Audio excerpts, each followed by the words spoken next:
Katulad nito, 2013 Bagtingon Small Reservoir Irrigation Project, 6.84 ang performance. Ano problema nito? 6% is 7% lang ang nagawa nyo. Ano problema nito? Good afternoon, ma'am. Ako si Engineer Ferdinand Sales. Yung pong Bagtingon, ma'am, nasa pre-construction stage pa lang po. Ano? Pre-construction stage pa lang po. To 2013 eh. Natigil po kasi ito, ma'am, nung Bakit? dahil may problema po sa sa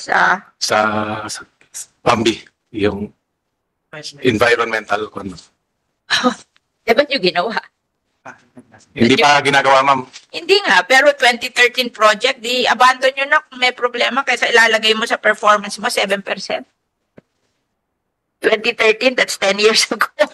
You have to decide whether to abandon the project or to continue with the project. Nakuha na po yung mga requirements, and then tapos na rin po yung design niya, ma'am. Katatapos lang po. Oh, gagawin nyo na Yes, ma'am. after 10 years. Good afternoon, ma'am. Actually po, ma'am, na-bring out na namin ito. Nagkaroon kami ng meeting last week lamang ng DNR at i-bring out namin yung mga concerns like na-develop po kasi sa environmental issues. So, yung ECC. Bakit kayo nagpo-propose ng project na hindi okay ang environmental issues? Dapat ang dami-dami nating gagawin. Bakit kailangan i-recommend nyo na gawin ng project na may environmental issues and it will take you 10 years to solve? Sayang naman yung nilagay yung pera doon. Buti hindi bumalik ang pera. Well, ma'am, actually po ito ay hindi pa yung nailalagay doon na pera mo, ma'am, ay yung May mga pang pera reconstruction muna. Like for feasibility study. Part po kasi ng po ito, ng preliminary engineering po. Yung detail engineering. Alam mo kaya tinanggal ko yung budget nyo sa feasibility study. Bakit ba kayo feasibility ng feasibility? Di gawin nyo na lang yung feasible at huwag nyo nang gumawa. Kasi imagine 2.5 billion for feasibility study na hindi ko maintindihan nyo. Kasi wala naman kayo masyadong pera. Hindi gawin nyo na lang yung something feasible kesa mag-feasibility study kayo na hindi naman, sinasayang nyo yung pera doon, di ba? About 2.5 billion a year for feasibility study. Bakit? Ang trabaho nyo ba? Gumawa ng feasibility study o gumawa ng irrigation facilities? Hindi naman kayo trabaho nyo yung gumawa ng feasibility study. Kung ako kayo, practical ako, gagawin ko na lang what is feasible. Sa limited budget nyo, bakit nyo sasayangin ang pera nyo sa feasibility study? Actually, ma'am, yun po yung aming trust na yun. Ang nakita kasi namin na below 2.5 billion ay hindi naman nire-require ng NEDA yung feasibility study. So, when I assume office, lahat po ng FS below 2.5 billion ay pinapatanggal po natin. Bagamat nire-require lang ng yung tinatawag na preliminary engineering, yung detailed engineering lang po, ma'am. Ang ginagawa natin ngayon is that yung geotechnical study para magawa naman po natin yung design. Yun lang. Kailangan po kasi, ma'am, na magkaroon ng geotechnical para Bakit kailangan? Kung ako kayo, yung may mga problema, huwag nyo na intindihin nyo. Gawin nyo na lang yung walang problema, di ba? Para mas marami kayong ma-accomplish. Ba't nyo sasayangin ng panahon nyo at pera nyo doon sa mga may problema? Katulad nito, after 10 years, hindi magawa. In the first place, hindi nyo na dapat ginawa ito.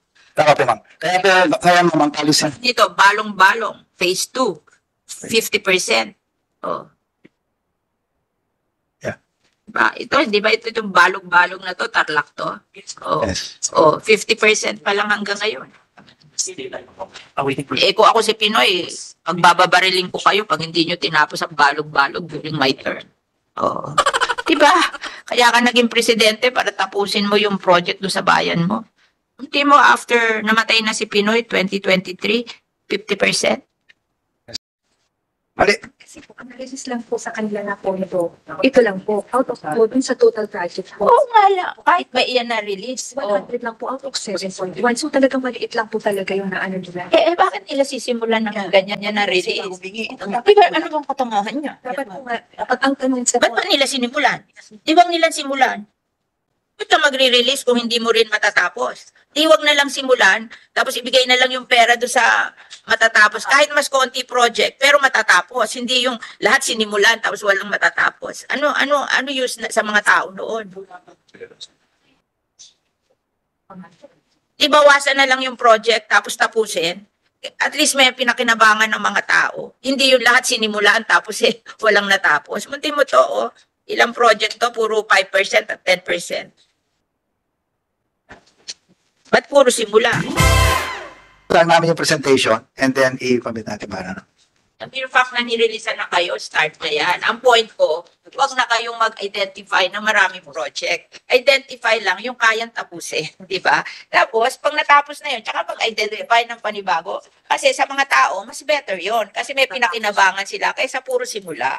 Yes, ma'am. Tama ba yun? Sige po, ma'am, tama po kayo. Ikaw ba, kung ikaw sa sarili mo, halimbawa, may gusto mong gawin sa buhay mo, kung hindi mo kaya, huwag mo nang gawin, di ba?